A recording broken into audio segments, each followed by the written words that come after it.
Bismillahirrahmanirrahim. Assalamualaikum warahmatullahi wabarakatuh. Jumpa lagi dengan saya Santi. Kali ini saya tidak akan membahas tentang model-model pembelajaran atau pengalaman saya terkait dengan pekerjaan saya sebagai seorang pengembang teknologi pembelajaran. Kali ini saya akan sharing sedikit tentang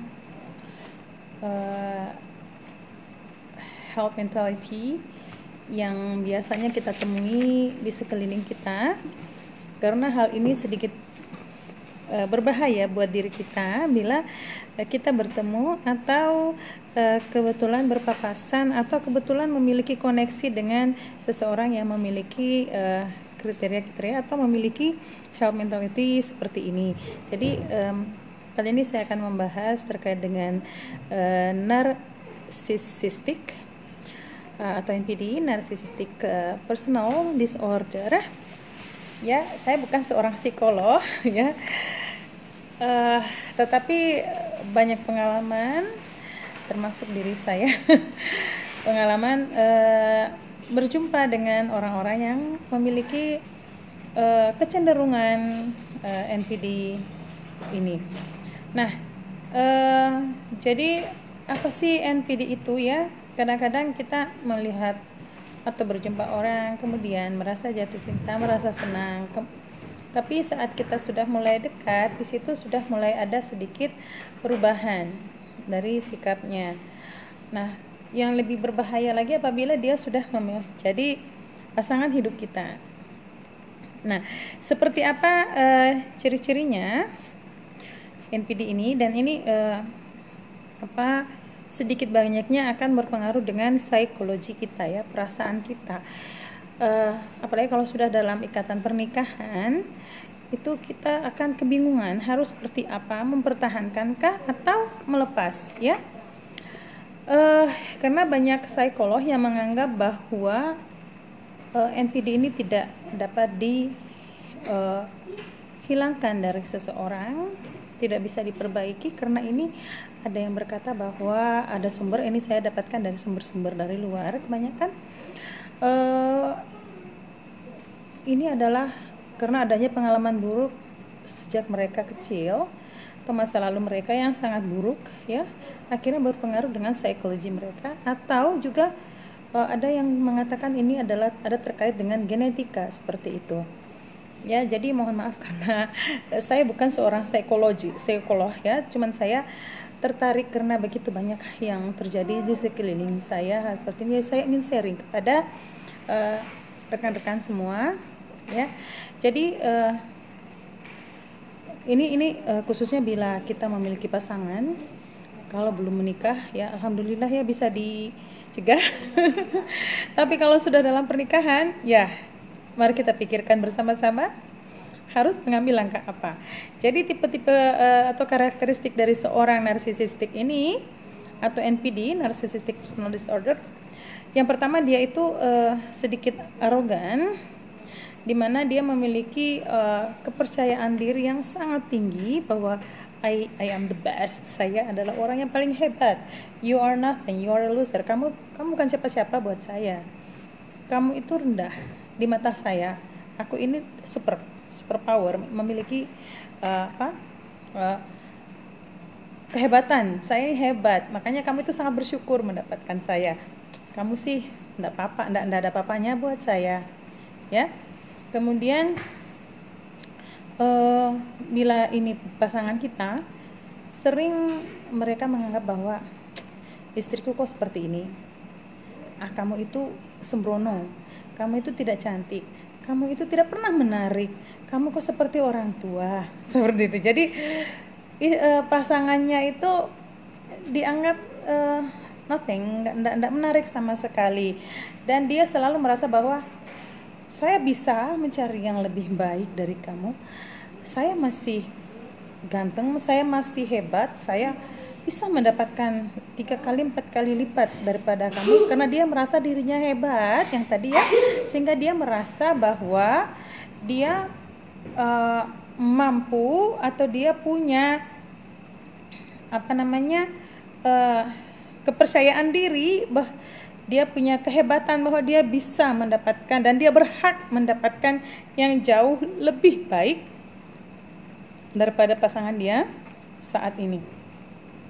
Ya, juga umumnya mereka itu istilahnya infidelity, tidak setia, karena dia merasa bahwa saya ini the perfect man, saya adalah orang yang sangat perfect dan saya berkesempatan dan saya bisa mencari yang jauh lebih baik, dan mereka akan selalu mencari yang baru. Jadi apabila Anda melihat pasangan Anda memiliki ciri-ciri narsistik NPD, jangan harap mereka itu akan setia ya, tidak sama sekali. Tapi di mulut mereka saya setia, saya tidak pernah bersalah, karena memang mereka tidak pernah merasakan bahwa mereka bersalah dengan apa yang mereka lakukan. Mereka menganggap bahwa fine-fine aja, apa yang saya lakukan ini benar, tidak salah sama sekali, seperti itu ya. Dan ya, tapi mereka menganggap bahwa you are nothing, saya layak banget gitu, saya sangat layak mendapatkan yang jauh lebih baik, that's all. Nah sekarang yang ketiga itu ya selanjutnya bahwa karena dia merasa bahwa dia hebat, dia tidak pernah merasa bahwa dia bersalah menyakiti kita, dia tidak pernah malah tidak pernah merasa kalau dia menyakiti kita ya, tidak pernah merasa sama sekali. Kemudian dia akan mengatur bagaimana penampilan Anda, bagaimana harusnya Anda berpenampilan, harus seperti ini, harus seperti ini. Mereka mengatur sedemikian rupa sesuai apa yang dia di pikiran dia, bahwa wanita ideal bagi saya, perempuan yang layak dan cantik buat saya, kamu harus seperti ini, adalah seperti ini. Dia akan berusaha memperbaiki dan mengubah penampilan Anda seperti yang dia harapkan, seperti itu, karena intinya dia ingin istrinya itu menarik ya, sesuai pendapat dia. Kemudian umumnya ya seorang NPD itu yang memiliki kecenderungan narsisistik ini, dia tidak memiliki empati. Tapi jangan salah, di awal saat pendekatan, wow, istilahnya dia itu nembak dan dia itu love bombing. Love bombing itu melakukan segala sesuatu untuk menggapai cinta Anda, sehingga Anda merasa bahwa wow, dia adalah yang terbaik, dia adalah lelaki yang paling yang paling cocok buat saya. Inilah yang selama ini saya cari ya. Perhatiannya wow, super duper. Mungkin Anda tidak akan pernah merasakan sebelumnya. Seakan-akan Anda ini adalah dewi bidadari dari surga, dewi yang melekat di hatinya dan hanya Anda yang ada di hatinya. Tapi begitu dia berhasil akan merubah suasana, lack of empathy, tidak punya empati sama sekali, tidak peduli dengan Anda, dia akan mulai mengignore, tidak peduli, bisa saja memutus komunikasi, tiba-tiba menghilang ya, karena dia ingin mengganggu jiwa Anda, membuat Anda gelisah, sehingga Anda bingung, apa kesalahan saya ya. Kalau ada sudah seperti ini, nggak usah peduli ya, cuekin aja. Kalau Anda peduli, Anda akan pusing sendiri, karena Anda tidak bersalah. Memang seperti itulah karakternya. Anda akan dibuat seakan-akan Anda bersalah, Anda adalah seorang penjahat, seperti itu. Karena kalimatnya kemudian akan membuat Anda, apa salah saya? Saya tidak pernah melakukan ini. Tidak usah peduli, tenang saja, relax, karena memang Anda tidak memiliki salah ya.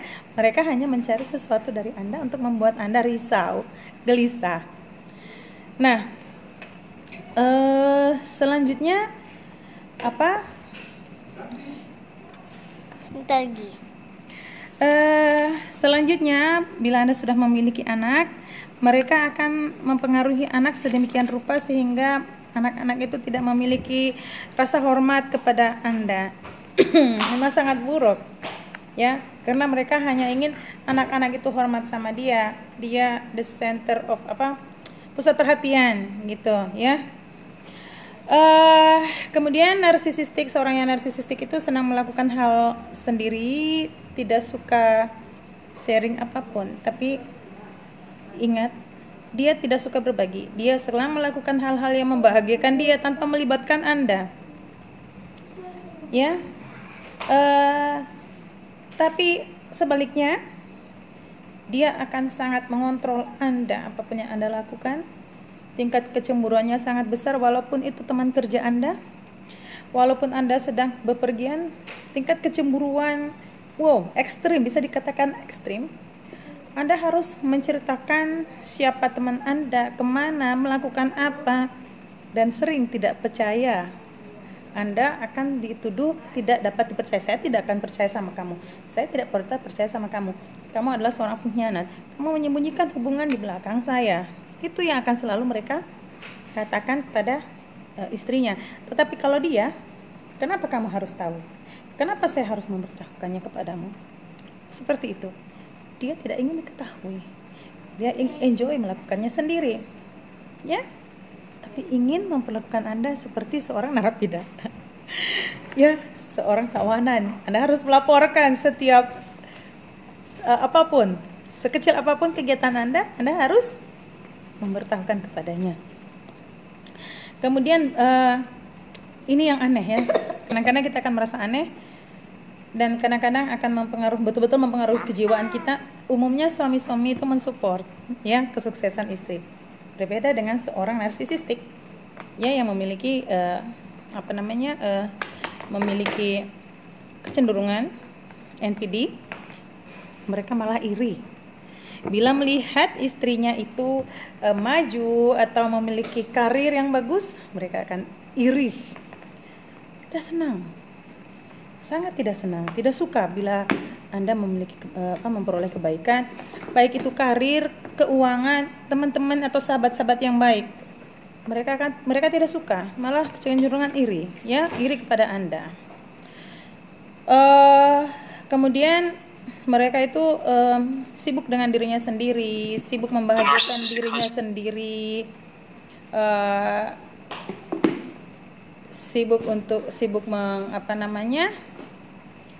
sibuk dengan dirinya sendiri, tidak peduli dengan apapun juga. Tentang perkembangan anak tidak peduli, bagaimana kondisi rumah tidak peduli. Mereka ya khusus untuk kebahagiaan dirinya. Dan dia itu adalah seseorang yang bagi mereka istri itu harus melayani dia, melakukan apapun untuk dia, semua untuk dia. Tapi dia tidak akan mau ada buat Anda. Hanya Anda yang harus selalu ada untuk melayani dia. Ya, jadi rekan-rekan semua, khususnya ibu-ibu yang mungkin memiliki ciri-ciri suami seperti ini, silakan berpikir apakah ingin melanjutkan atau tidak. Tapi pada saat dia mulai membatasi diri, mengignore Anda atau memutuskan hubungan, let it be. Ya, biarkan saja. Ke depan saya akan sedikit membahas bagaimana menghadapi mereka dengan kata-kata. Awalnya saya juga mempunyai pengalaman seperti itu dan emosi saya terpengaruh. Begitu saya banyak membaca, banyak mendengar, banyak melihat, seperti ini cara menanganinya. Jadi tetap tunggu video-video saya ya. Insya Allah saya akan sharing kepada Anda bagaimana menghadapi orang-orang seperti ini. Ya, terima kasih banyak sudah menonton. Jangan lupa like dan subscribe. Jangan cuma menonton ya, like dan subscribe. Serta bunyikan lonceng. Klik lonceng, tanda lonceng supaya bisa mendapatkan setiap video-video dari saya yang terbaru. Oke, sekian dulu. Sampai jumpa di video berikutnya. Assalamualaikum warahmatullahi wabarakatuh.